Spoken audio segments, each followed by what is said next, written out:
Hello, I'm Aubrey Shepherd. This is Earth Week as we speak. It's the 18th of April 2011, and my photos today are from the 17th, mostly from the World Peace Wetland Prairie's 7th annual Earth Day celebration. And there we go. What do we have? There's somebody who's being photographed with Mother Nature. And that lady had on a nature-looking shirt herself. And everybody who went through the process of watching her show, listening to her wonderful story, and seeing all the endangered species, got their picture made free by about 4 people. But there's one person, the lady was doing them to email out to them. But mine, I have part of the people, and they'll be on, a lot of the people, they'll be on Flickr. In fact, by now I've put up 156, and that's, like say, on the 18th. So by the time you watch this on Pebble Community Access Television, you'll be seeing a lot more if you go to the Flickr site. That's James Richard Bennett, Dick Bennett, and that's Mayor Lionel Jordan at our right as you look at it. And they're enjoying the celebration for the 7th time. I think Lionel actually missed last year. He was just an exhausted period and had to take Sundays off. But he's been there every year since except last year, since 2005, when it was finally made official that it was World Peace Wetland Prairie and no longer a potential development site for apartment buildings in South Fayetteville. Anyway, you see a lot of other friends there. There are some kids. They're painting on concrete slab. They call it the doodle pad. Okay, there's Darren Smith, who lives just almost across the street from the World Peace Wetland Prairie.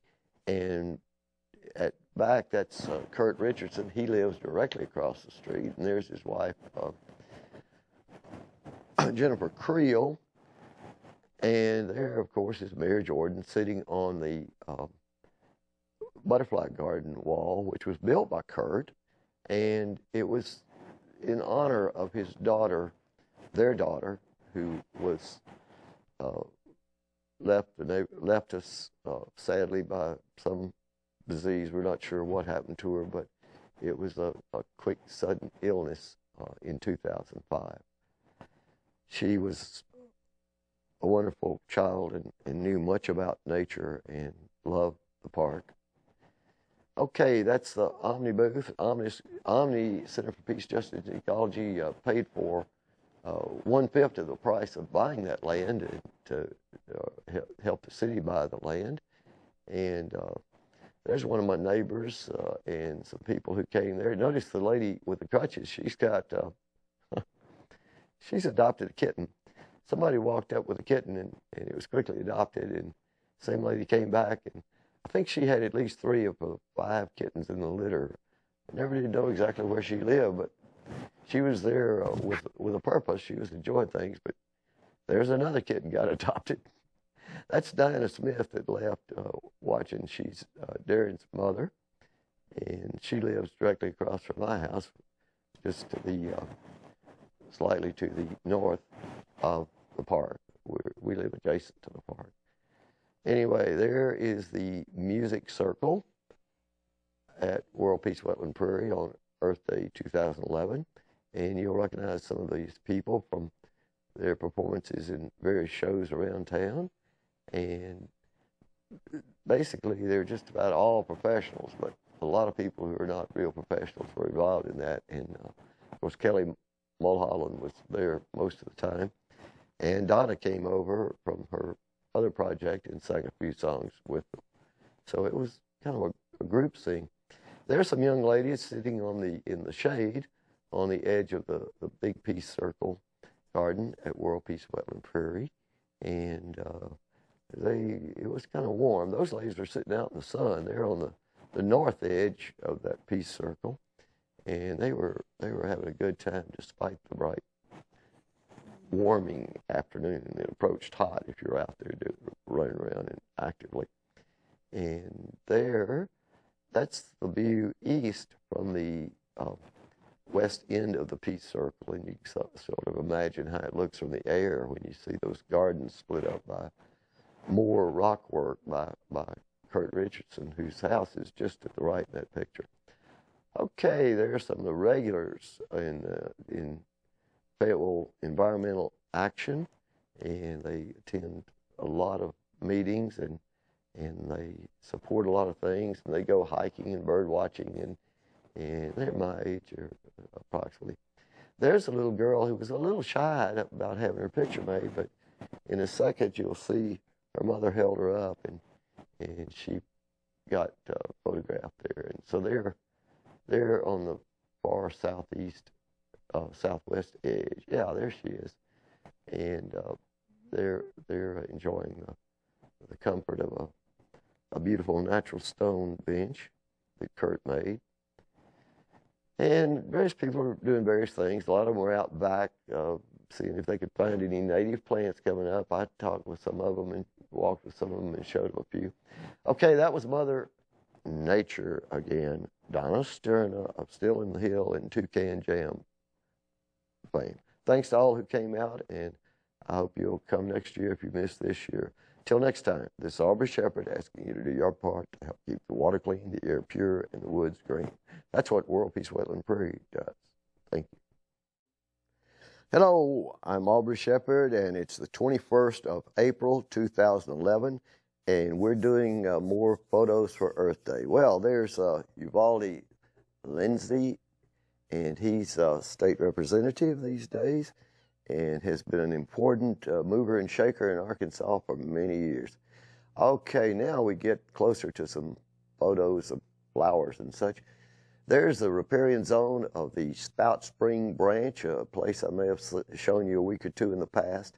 And there's new growth coming up where they scraped off that lot just before the beginning of April, when the Streamside Ordinance, the riparian zone ordinance, went into effect. And you can see some beautiful little foliage of vines coming up. I'm not going to say what I think they are because I might be wrong. But anyway, we'll know shortly exactly what these are. And there are lots of things coming up and some things in bloom. That's the Spout Spring Branch itself. And it's, of course, in the center of Fayetteville, comes down off Mount Sequoia and runs over to Walker Park. And it's a beautiful, clear stream most of the time. It actually has less silt in it than some of our other streams. But you can see that lot in the background there. The land was cleared just before the Streamside Ordinance was to go into effect, and it was a way to get around the law, it seems, on that. They wanted to clear it off. So here's new growth out there in that area. Some of the beautiful wildflowers that are coming up. I'm not naming them today. And welcome comments. Comment on my blogs and places like that, or phone calls to tell me what flower I was showing today. But anyway, as I say, it's the 21st of April today. It's a beautiful day. I'm wearing a spring outfit with Arkansas logo on it, on the cap, because it's everything's turned green in Arkansas in recent days. There's that's another native plant for sure, and I believe that one is also. These are close-ups, so you can see by the thumb there that just how small these flowers are. Hard to get these close-ups. I'm proud of them when I get one that works. I hope these look as good on your screen as they did to me when I selected them from my digital camera card. Anyway, this is another one. I don't know that this is native. This is seems to be some kind of legume. Notice so many things are heart-shaped these days. Have been historically, but when they sprout up and come up in the spring, whether it's a flower like this or some of the leaves that are heart-shaped, makes you realize that the idea of a heart looking like that's been around for historically forever. That's Lonicera sempervirens. Tried to get a close-up. It's not quite as clear as I would like it to be. Hard to hold them still. The wind's been blowing a lot lately, but I cropped in on that to try to show you some of the detail of the native trumpet honeysuckle. And it's a very valuable vine, like some of the Matalea, the milkweed vine, and some others that are very important to the insects and their caterpillars and the butterflies, nectaring, and so forth. That's a lot that's been dredged and filled in South Fayetteville, Arkansas, and they seem to be plotting out the shape of the houses and putting more fill dirt in. There's an attempt to get a close-up of an interesting caterpillar. There's the reason not to destroy vegetation. Every native plant has potential butterflies and moths that depend on them. Everything from oak trees to all sorts of tiny flowering things. Till next time, this is Aubrey Shepherd asking you to do your part to help keep the water clean, the air pure, and the woods green. See ya. Hello, I'm Dick Bennett, the founder of the Omni Center for Peace, Justice, and Ecology. I'm here today to tell you about one of the many books about the countless peacemakers in the history of the world. The title, Peace, Great Peacemakers, by Ken Beller and Heather Chase. And secondly, I want to tell you about Omni's Peace Biographies Project. Once a month, at least, we report on one great peacemaker from history. And our project is organized at present by Julie Thacker. I'll be back to that. Let me begin with the great peacemakers.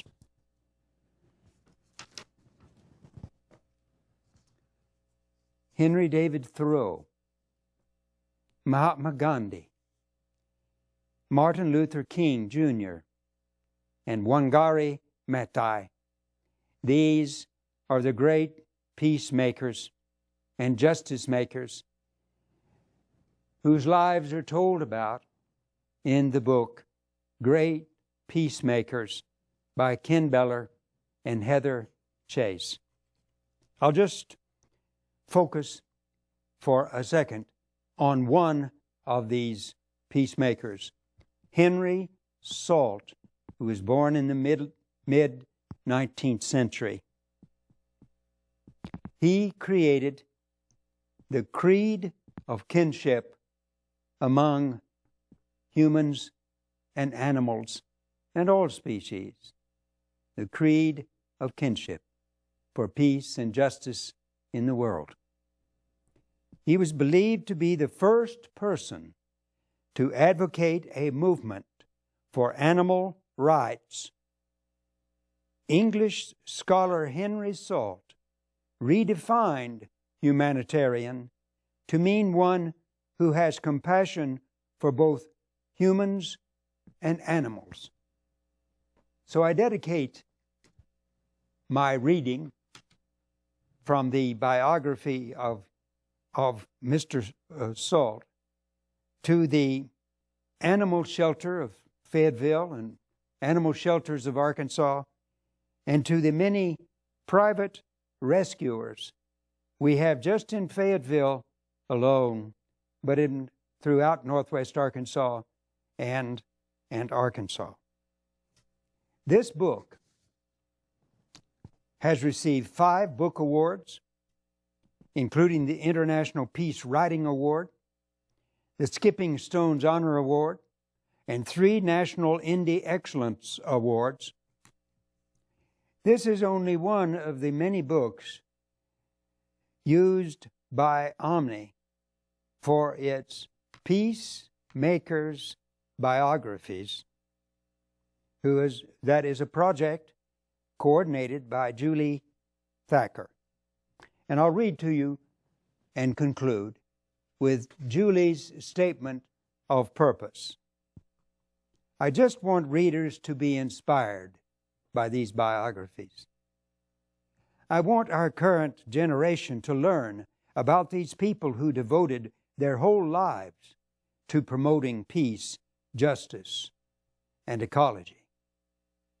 Maybe the biographies can give a little glimpse of why these heroes were so motivated. I hope readers will look around at what problems and obstacles we now face and find courage and wisdom from the lives of these heroes. To read more about these heroes of peace, justice, and ecology, go to Omni's website, www.omnicenter.org. You'll find our homepage, and there, click on Heroes. Thank you. This has been Dick Bennett for the Omni Center for Peace, Justice, and Ecology.